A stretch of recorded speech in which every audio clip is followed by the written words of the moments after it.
नमस्कार, देवभूमि देख रहे हैं आप और मैं हूं आपके साथ आशीष प्रमोद गोस्वामी। खबरों की शुरुआत करते हैं। उत्तराखंड विधानसभा मानसून सत्र के चौथे दिन मुख्यमंत्री पुष्कर सिंह धामी ने कई बड़ी घोषणाएं की। मुख्यमंत्री ने कहा कि बिजली बिलों के फिक्स चार्ज में अगले 3 महीने की छूट दी जाएगी।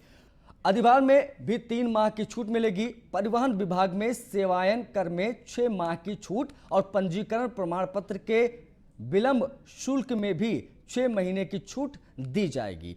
पर्यावरण मित्र को आर्थिक सहायता मिलेगी। इसके साथ ही पेयजल विभाग में 31 दिसंबर तक एक साथ बिल जमा करने पर विलंब शुल्क पर राहत दिए जाने का ऐलान भी मुख्यमंत्री पुष्कर सिंह धामी ने किया।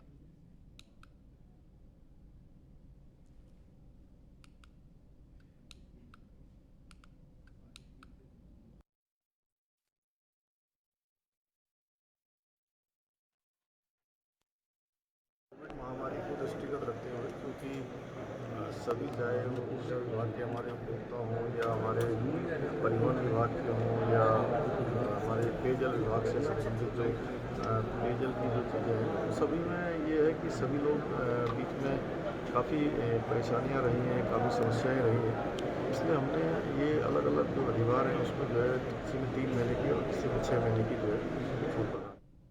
तो उत्तराखंड के मुख्यमंत्री पुष्कर सिंह धामी ने आज फिर से अपने स्वभाव से विपक्ष का दिल जीत लिया। विधानसभा परिसर में अपनी मांगों को लेकर बैठे पिरान कलियर के विधायक फुरकान अहमद भगवानपुर विधायक ममता राकेश के पास गए और उनकी बातों को सुना। मुख्यमंत्री ने दोनों विधायकों को अपने कार्यालय कक्ष में वार्ता के लिए आमंत्रित किया। बैठक में दोनों विधायकों ने विस्तार से अपनी बात कही। मुख्यमंत्री ने कहा कि मांगों के समाधान के लिए हर संभव प्रयास किया जाएगा। बैठक में सचिव अमित नेगी भी उपस्थित रहे।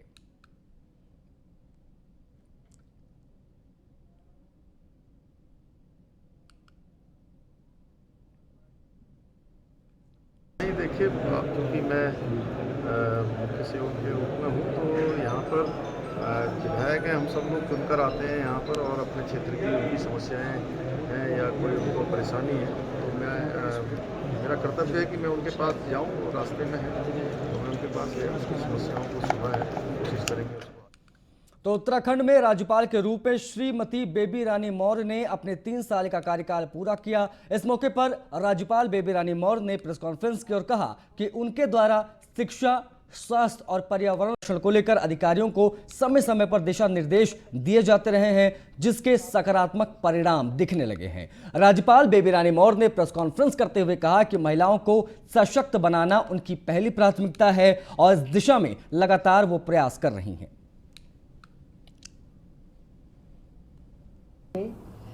जिसको देहरादून में झांझरा, जिसको आप देखने भी जा सकते हैं, महिलाएं आर्थिक रूप से कैसे सशक्त हुई हैं, कैसे अपने छोटे छोटे व्यापार चला रही हैं।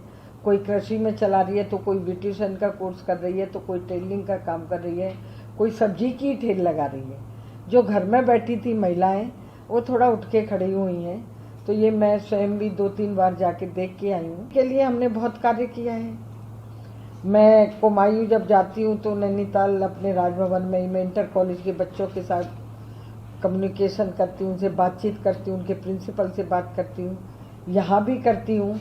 और अभी जो मुझे पता चला था कि कुछ हमारी बच्चियाँ चली गई नशा मुक्ति केंद्र से, उनके साथ टॉर्चर हुआ, जो भी हुआ, तो जितने भी देहरादून के नशा मुक्ति केंद्र हैं इनके।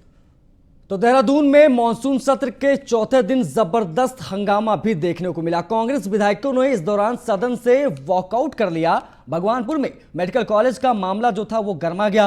कांग्रेस ने सरकार की मंशा पर सवाल उठाया। उत्तराखंड विधानसभा के मानसून सत्र के चौथे दिन सदन में प्रश्नकाल की शुरुआत हरिद्वार के भगवानपुर विधानसभा क्षेत्र की कांग्रेस विधायक ममता राकेश के सवाल से हुई। ममता राकेश ने भगवानपुर में मेडिकल कॉलेज खोलने का सवाल उठाया। इस दौरान उन्होंने सदन में सत्ता पक्ष के सामने कई तथ्य भी रखे। ममता राकेश ने कहा कि वित्तीय वर्ष 2017-18 के बजट भाषण में भगवानपुर में मेडिकल कॉलेज खोलने की घोषणा की गई थी, लेकिन आज तक उस घोषणा पर अमल नहीं किया गया।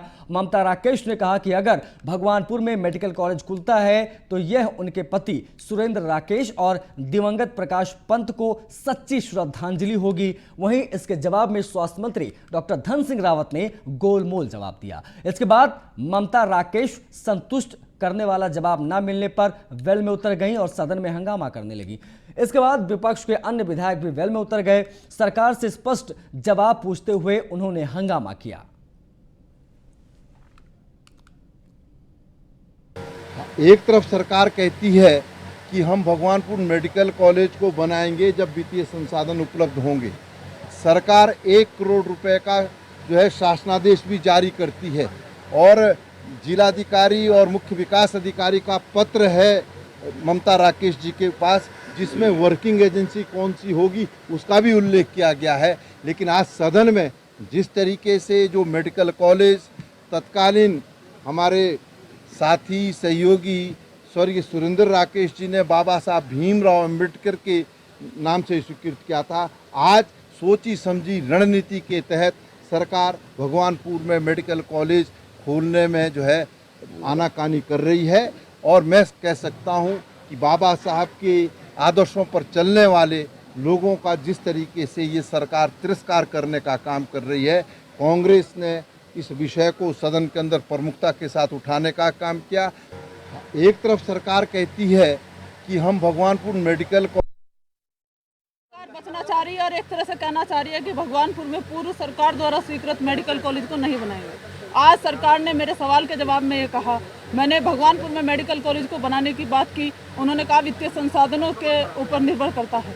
आज एक तरफ तो सरकार हरिद्वार में मेडिकल कॉलेज के लिए 75 लाख रुपए स्वीकृत कर रही है, लेकिन भगवानपुर में जो मेडिकल कॉलेज स्वर्गीय सुरेंद्र राकेश जी ने तत्कालीन मंत्री रहते हुए स्वीकृत कराया था और जिसका शासनादेश 31 मार्च 2015 को हो गया था, 7 फरवरी को 2015 को सुरेंद्र राकेश जी दिवंगत हुए, उनके बाद में शासनादेश जारी हुआ।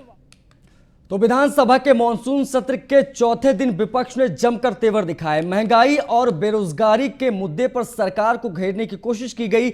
आशा वर्कर्स के मामले पर भी सदन में हंगामा हुआ। सभी विधायकों ने सीढ़ियों पर धरना देना शुरू कर दिया।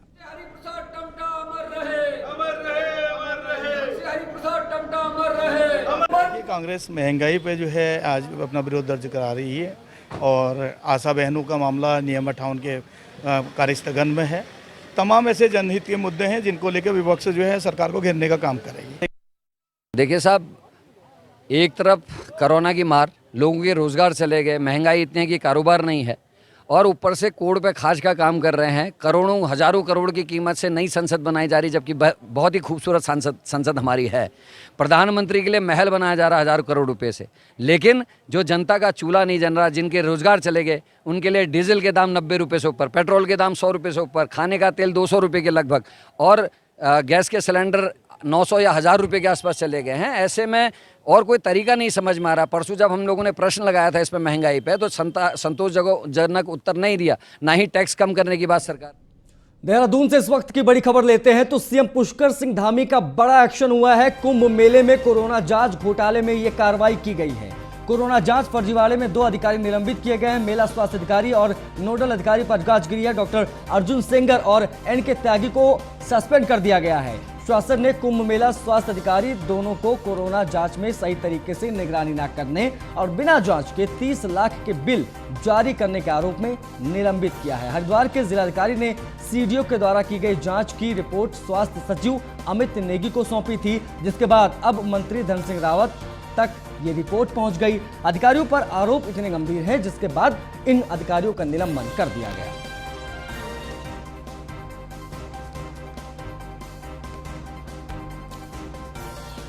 तो बड़ा एक्शन एक तरह से लिया गया है उत्तराखंड सरकार की तरफ से सीएम पुष्कर सिंह धामी का, क्योंकि कुंभ में जो कोरोना जांच हुई उसको लेकर सवाल दरअसल शुरुआत से ही उठ रहे थे। कुंभ मेले में कोरोना जांच घोटाले की लेकर बात हुई थी।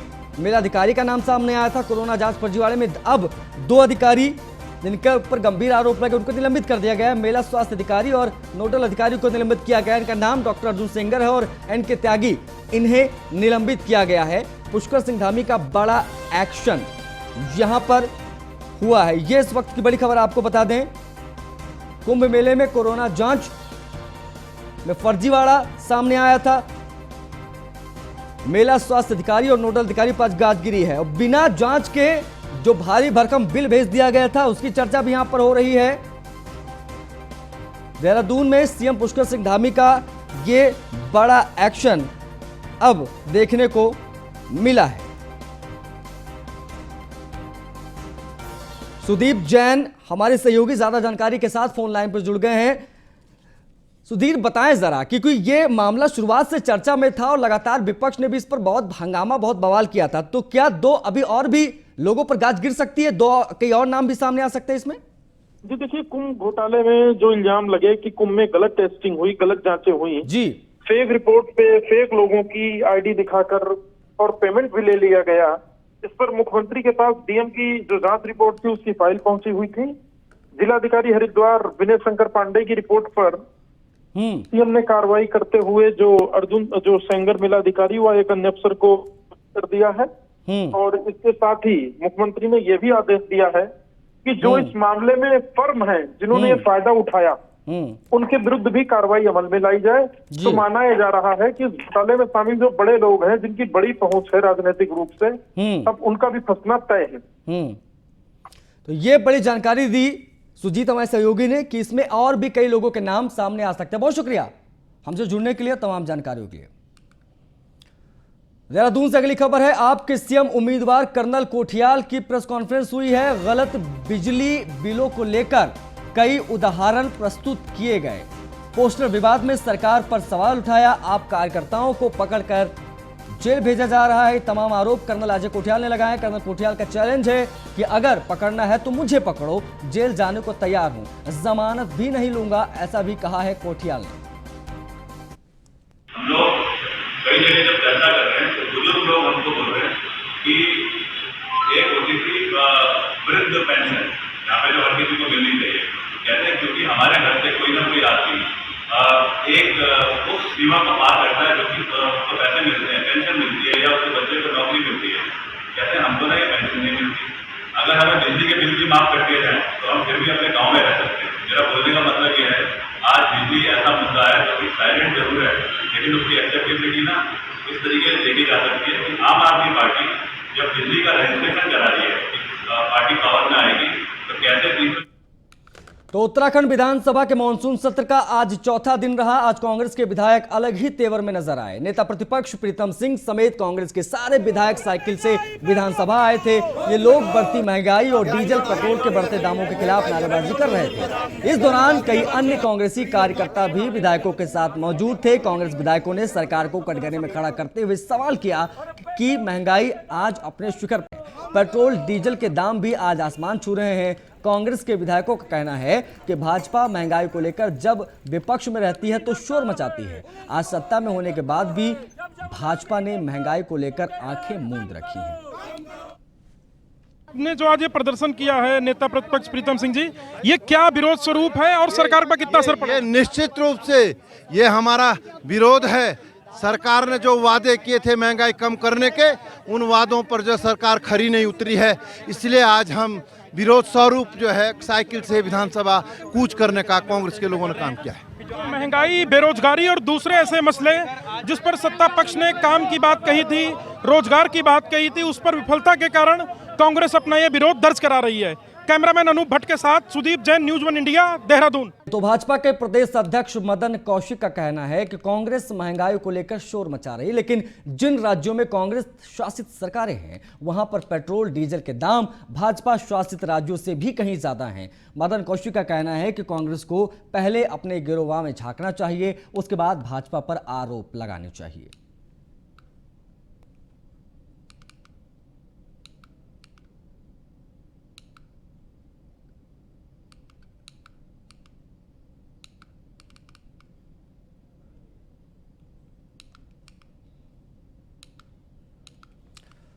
तो उत्तराखंड विधानसभा का मॉनसून सत्र चल रहा है, लेकिन विधानसभा में मंत्रियों की आधी अधूरी तैयारी से उनकी ही फजीहत हो रही है।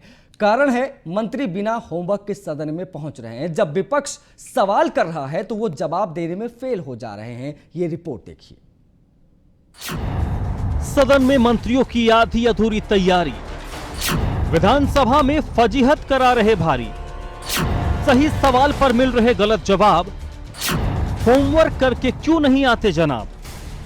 मुख्यमंत्री पुष्कर सिंह धामी विधानसभा सत्र के दौरान जहां अपने व्यवहार से विपक्ष के विधायकों को अपना मुरीद बना चुके हैं, वही सरकार के मंत्री सदन में अपनी आधी अधूरी तैयारियों से सरकार की फजीहत करा रहे हैं। कारण मंत्री बगैर होमवर्क के सदन में पहुंच रहे हैं। जब विपक्ष सवाल पूछ रहा है तो जवाब देने में फेल हो रहे हैं।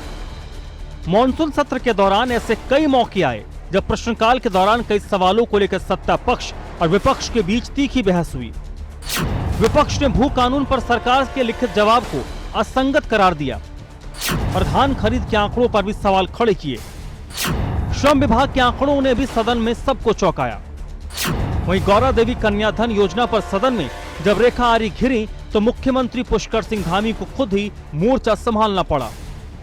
वहीं संसदीय कार्य मंत्री बंशीधर भगत का कहना है कि मंत्री पूरे होमवर्क के साथ सदन में आते हैं।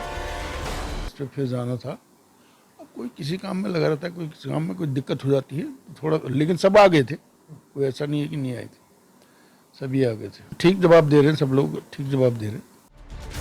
वहीं नेता प्रतिपक्ष प्रीतम सिंह का आरोप है कि सरकार सदन चलाने के लिए गंभीर नजर नहीं आ रही। ममता राकेश जी ने भगवानपुर मेडिकल कॉलेज के परिप्रेक्ष्य में एक प्रश्न सदन के अंदर उठाने का काम किया और सरकार द्वारा जो जवाब दिया गया उसके इतर मंत्री जी द्वारा उत्तर दिया गया।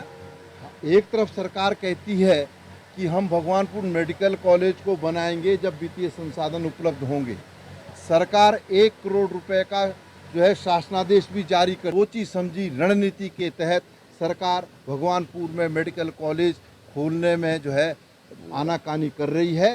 विधानसभा सत्र के सदन में जहां मुख्यमंत्री का प्रबंधन और कौशल दिखा, वहीं विभागीय मंत्री सत्र के चौथे दिन और भी कमजोर दिखे। हालात ये हुए कि विपक्ष पहुंच गया और सत्ता पक्ष के मंत्री बुलाए जाने पर आए। बहरहाल सदन में सत्ता पक्ष विपक्ष पर भारी जरूर है, लेकिन विपक्ष के सवाल भी कहीं ना कहीं सत्ता पक्ष को परेशान कर रहे हैं, लिहाजा मंत्री भी इससे कहीं ना कहीं बच रहे हैं। कैमरामैन अनूप भट्ट के साथ सुदीप जैन, न्यूज़ 1 इंडिया, देहरादून।